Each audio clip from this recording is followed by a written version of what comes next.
Get inside. The National Weather Service's rule of thumb is for storm safety is simple: when thunder roars, go indoors. That's because when you are outside, there's little you can do to lower your chances of being struck by lightning. If you are outside and hear thunder, get inside a building with inside walls, wiring, and plumbing, or a car with a full roof, for protection.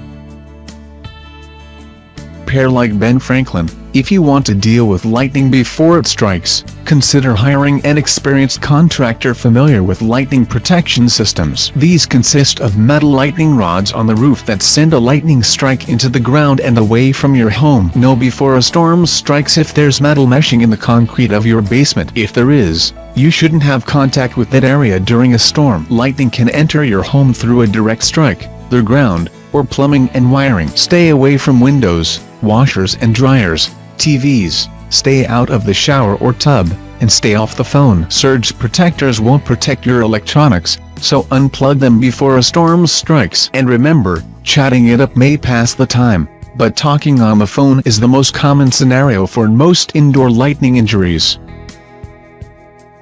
Perform a roof check before a leak appears. The most costly home repairs are those caused by the intrusion of water. From roofing to building framing and foundations, these problems often build up over time and are exacerbated by driving rains and heavy flooding, explains architect Stephen Bingler, founder of Concordia, a planning and architecture firm based in New Orleans. The best way to avoid big surprises later is to address existing issues immediately and plan intelligently. To start, grab a pair of binoculars and look over the outside of your roof. Damaged, loose, or missing shingles or tiles, missing or loose nails, and sagging areas are tip-offs that it may be time for a new roof, or at least a roof repair. Opt for a cool roof instead. Inside your home, go into your attic and look for water-stained areas, especially around the chimney and vents. If the stained area is wet or soft, it's a current problem and will need to be fixed.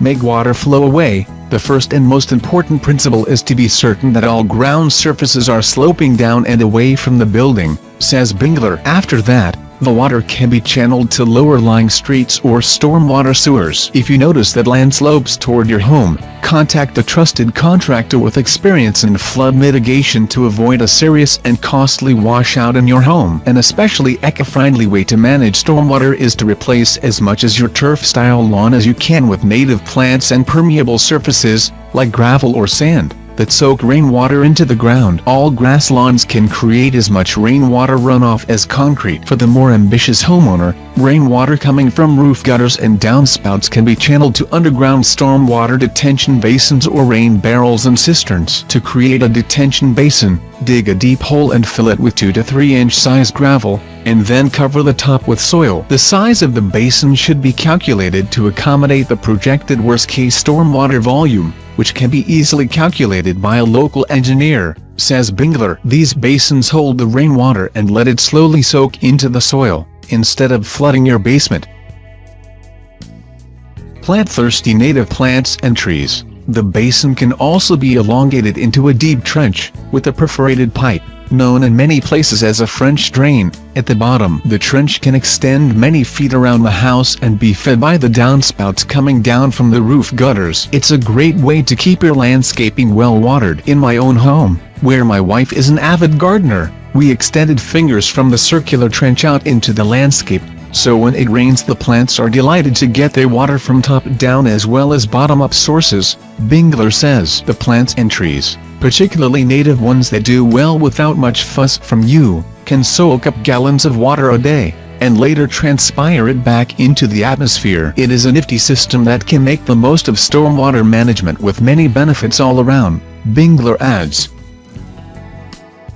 Check your landscape before storm season hits. Trim dead wood and weak, overhanging branches from all trees around your home. Certain trees and shrubs don't hold up well in high winds, so ask your local nursery which ones do best. Avoid planting invasive species, like Norway maple, because they damage local ecosystems. Also, bring in any lawn chairs or other outdoor furniture when a storm is forecast, so they don't end up smashing through one of your windows.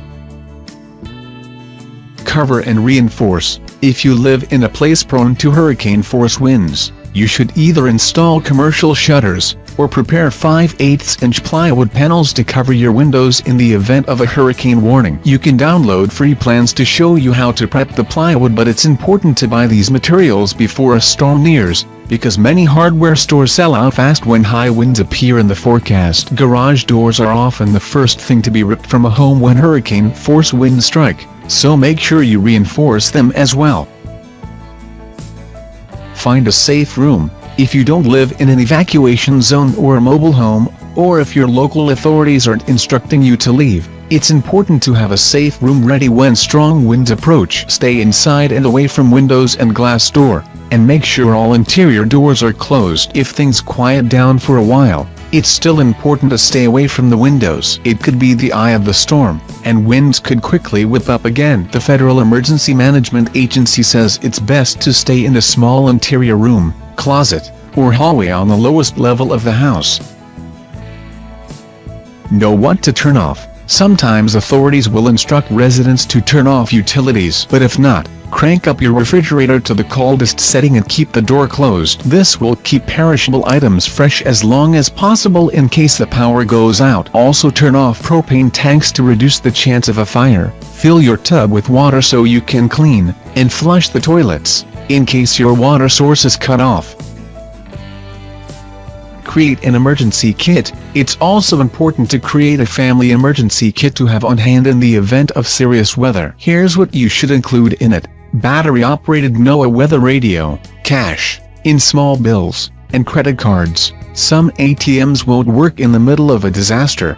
Bedding and clothing, including rain gear, first aid kit with medicines and prescription drugs, wet wipes, alcohol-based hand sanitizer, 60% alcohol or higher, feminine hygiene products, and diapers if there's a baby in the house, flashlight and extra batteries, surgical and N95 masks in case someone in the house becomes sick with the flu. It could prevent transmission, paper plates, cups, and plastic or compostable utensils, fully charged cell phone and corded phone, list of emergency and family phone numbers, books and games, pet food and water, medications, carrier cages, leashes, and immunization records, sealable waterproof bag or container where you can store insurance and social security cards, medical records, and other important documents, food and water. At the very least, keep your house stocked with a gallon of water per person per day, for up to a week, and enough non-perishable food, snacks, and juices for a week.